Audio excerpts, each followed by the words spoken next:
Au sommaire de ce journal, l'hôpital militaire du camp colonel Tchatchi, inauguré ce samedi par le président de la République Félix-Antoine Tshisekedi.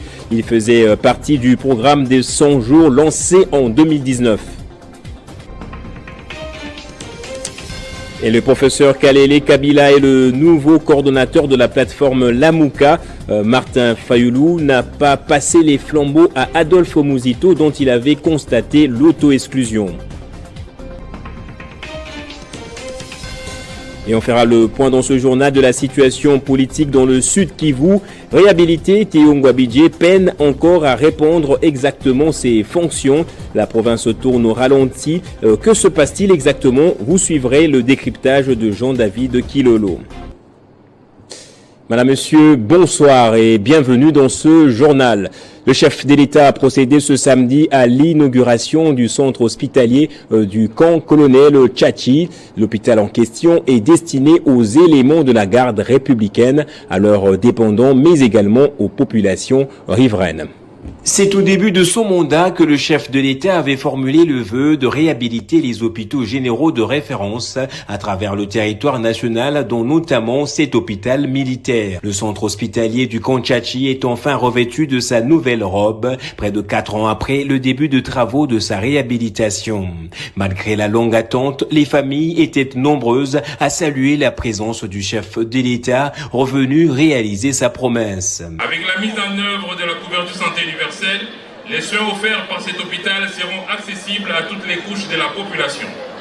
Ainsi, cet hôpital fait partie intégrante de notre système de santé en tant qu'établissement public et hôpital de référence national.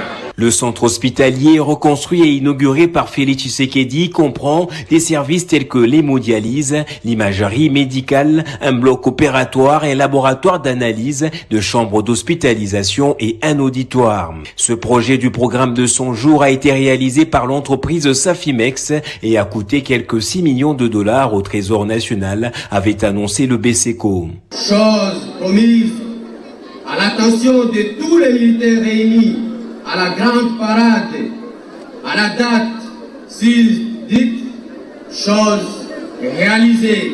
L'histoire de la garde républicaine retiendra qu'à perpétuité que des actions philanthropiques et magnanimiques de son Excellence Antoine Tshisekedi Tshilombo, président de la République. Cet hôpital médical est équipé en matériel pour traiter les cas compliqués, a annoncé le maître d'ouvrage, alors que son personnel est essentiellement militaire. L'hôpital militaire de la garde républicaine a vu sa capacité d'accueil passer de 30 à 140 et son plateau technique s'élargir considérablement. De nombreuses personnalités publiques issues du gouvernement, du Parlement, des FARDC, de la police nationale congolaise, ainsi que d'autres services étatiques avaient également pris part à cette cérémonie solennelle. Il y avait notamment le Premier ministre, le président du Sénat, le ministre de l'Intérieur et celui de la Défense.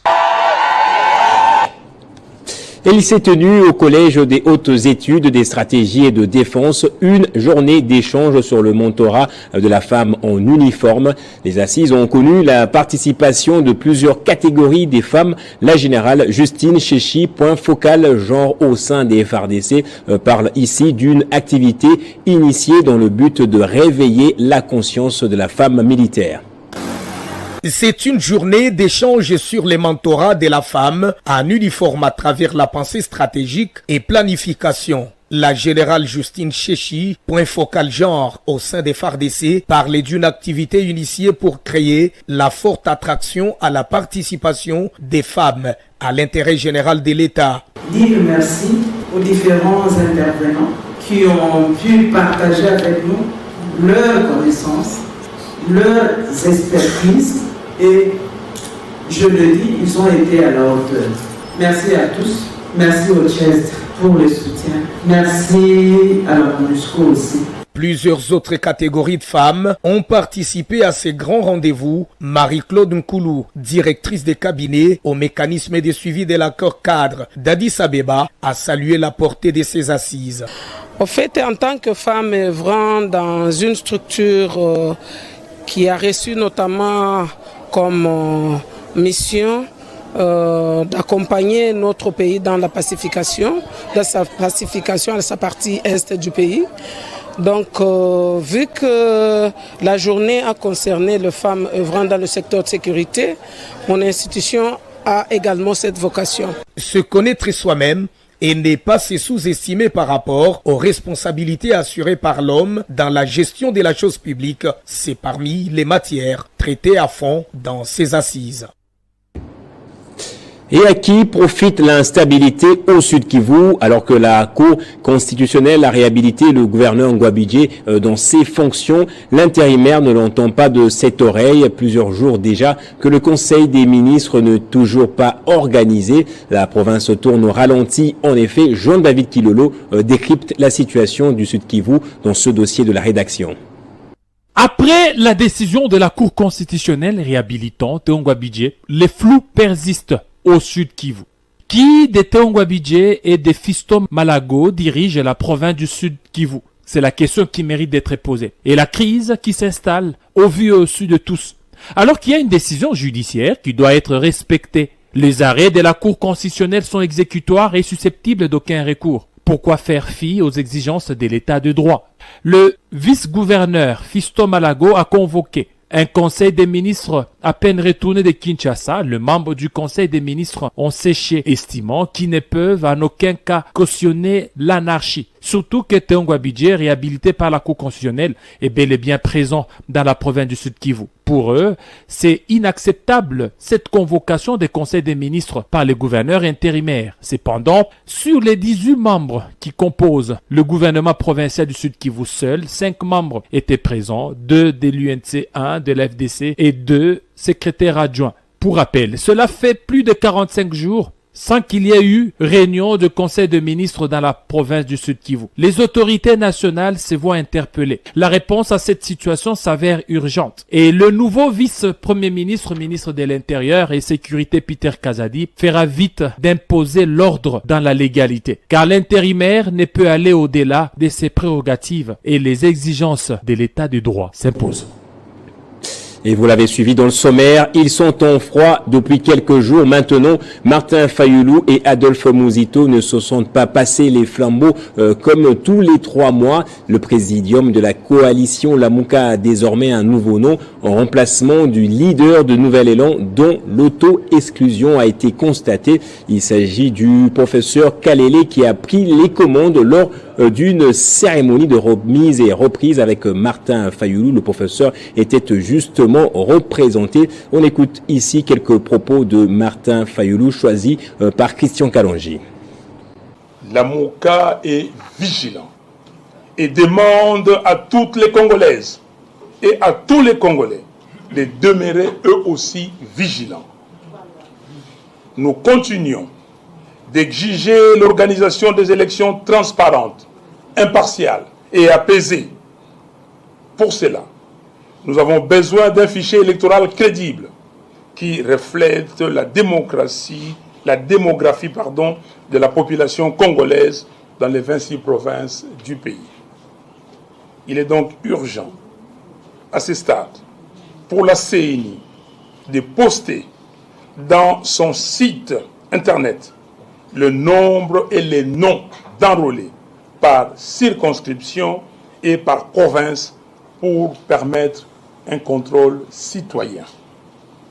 Il est aussi urgent que toutes les parties prenantes au processus électoral se rencontrent pour convenir des règles du jeu qui vont nous conduire aux élections crédibles et apaisées. Nous rappelons enfin que la constitution de notre pays ne connaît pas de concept glissement des mandats.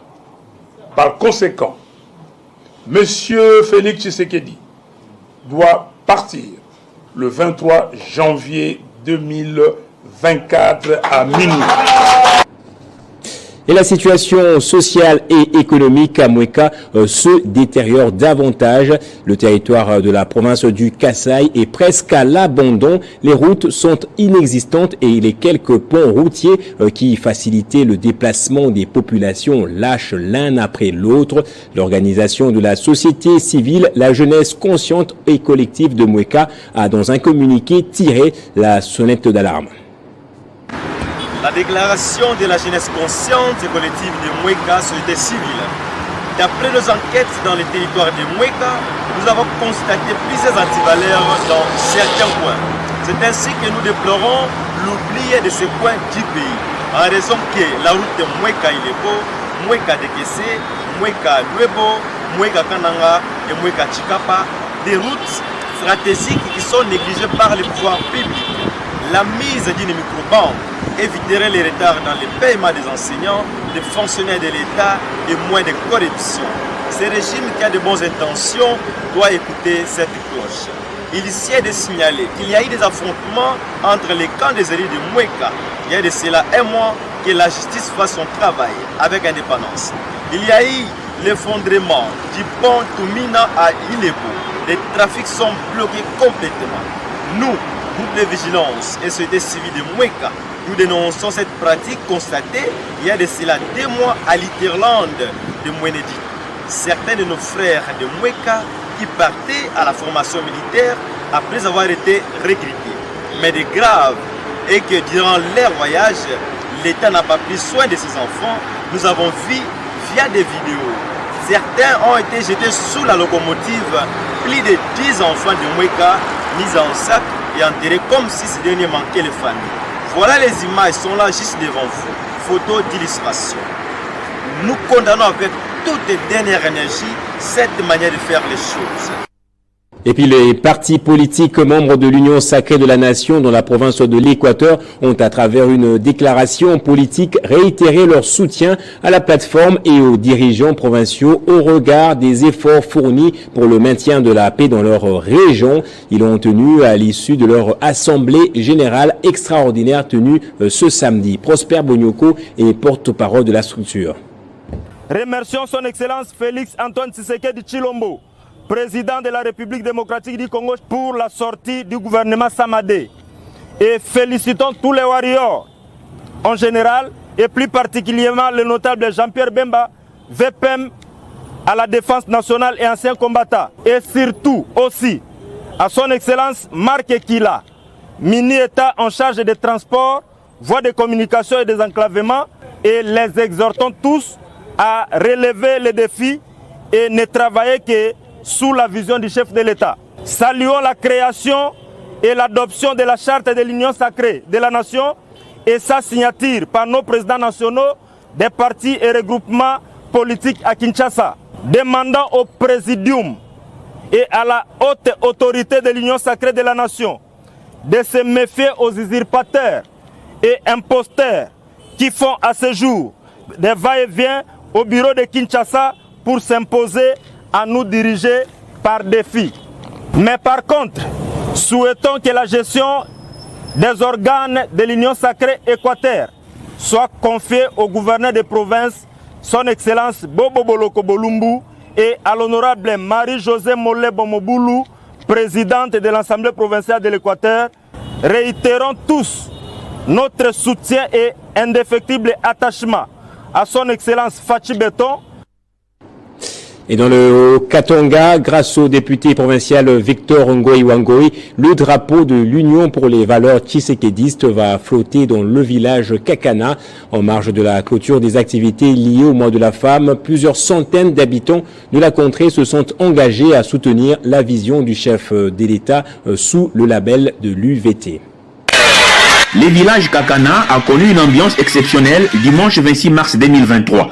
Habitants et membres de la Fondation pour le développement communautaire de Kipushi ont réservé un accueil chaleureux à leur député provincial et président de la Fondékoki. Victor Ngoyangoy était ici, un territoire totalement acquis à sa cause, tant ses actions en faveur de la population du coin ne sont plus à compter. Dès l'entrée du village, la population l'a accompagné jusqu'au lieu prévu pour la manifestation au rythme des chants et danses. C'est lui que l'on a surnommé ici les députés des pauvres, était venu dans ces coins de la province du Haut-Katanga pour prêcher la vision du chef de l'État, Félix Antoine Tshisekedi Tshilombo. Chef de l'État wetu eko napigana juu chini kusudi aredresse situation ile badungu pe ona mkomplike. Félix Antoine. Désormais, porte-étendard de l'Union pour les valeurs tshisekédistes, IVT en sigle, Victor Ngoyangoy a, à cette occasion, procédé à une opération d'adhésion massive de la population. Plusieurs centaines d'habitants ont consenti de rejoindre l'IVT.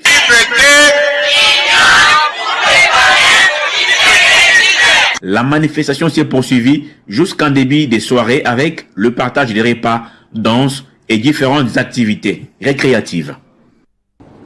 Et dans la province du Tanganyika, le gouverneur Julie Ngungwa Mwayuma va en guerre contre les occupations illicites des terrains publics et la spoliation des emprises. Ce samedi, l'autorité provinciale du Tanganyika a évacué des conteneurs des privés placés dans des concessions publiques.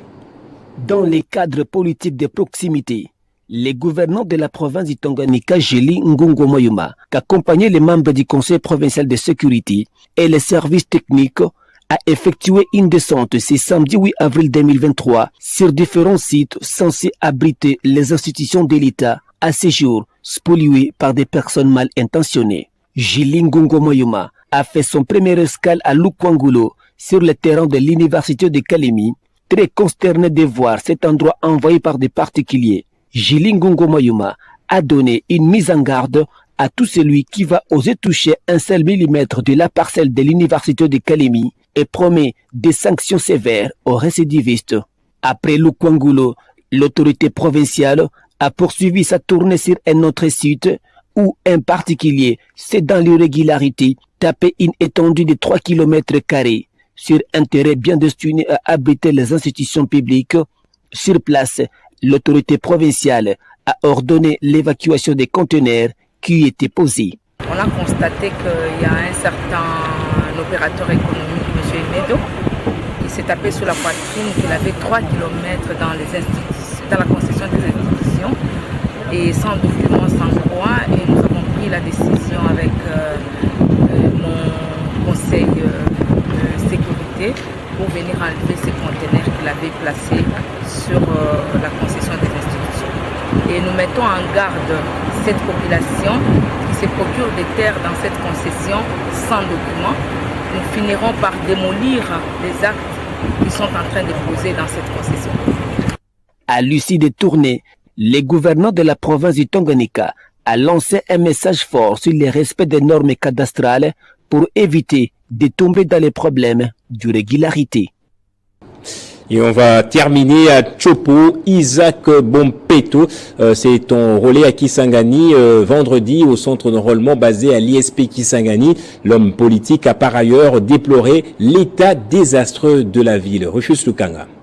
C'est par l'aéroport international de Bangboka que ce natif de Kisangani a foulé le sol de ses ancêtres, accompagné de sa chère épouse, Madame Clémentine Niembo, après plus d'une année passée en dehors de la province de la Chopo. Aussitôt descendu de l'avion, Isaac Bombeto s'agenouille devant son père spirituel, l'évêque Angali Pierre, pour la bénédiction durant son séjour. C'est une mobilisation tous azimuts, venue l'accueillir avec une forte présence des notables de la communauté Isonga Songa Topoke. Soucieux de redorer l'image de la ville de Kisangani, Isaac Bombeto s'est dit révolté face à l'état désastreux dans lequel elle se trouve actuellement, à l'instar de la difficulté en électricité et l'impraticabilité de la quasi-totalité des routes en dessert agricole.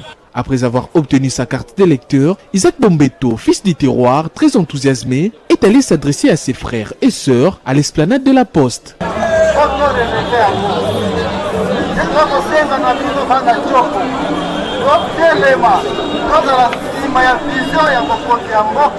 Il a par ailleurs invité tous les Boyomé qui traînent les pas à un enrôlement massif en vue de permettre à la ville de Kisangani d'avoir un grand nombre de sièges, mais aussi de peser sur le poids politique. C'est un sentiment de joie parce que je viens de m'acquitter des devoirs civiques comme tous les Congolais. Ainsi que cette carte n'est pas seulement une carte d'électeur, mais c'est une carte qui va me servir comme carte d'identité.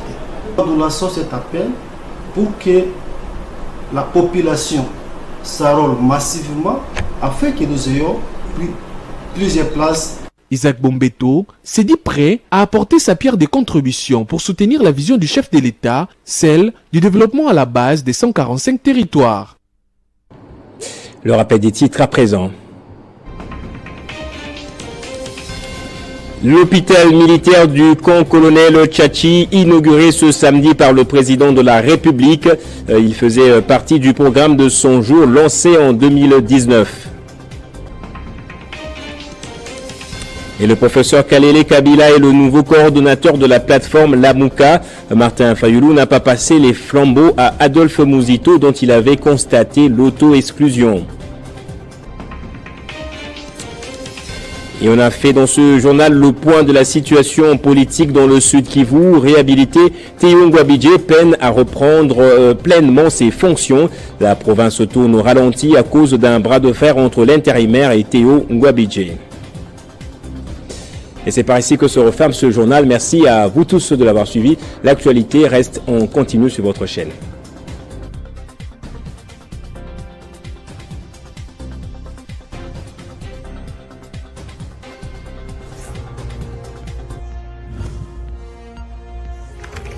L'actualité reste en continu.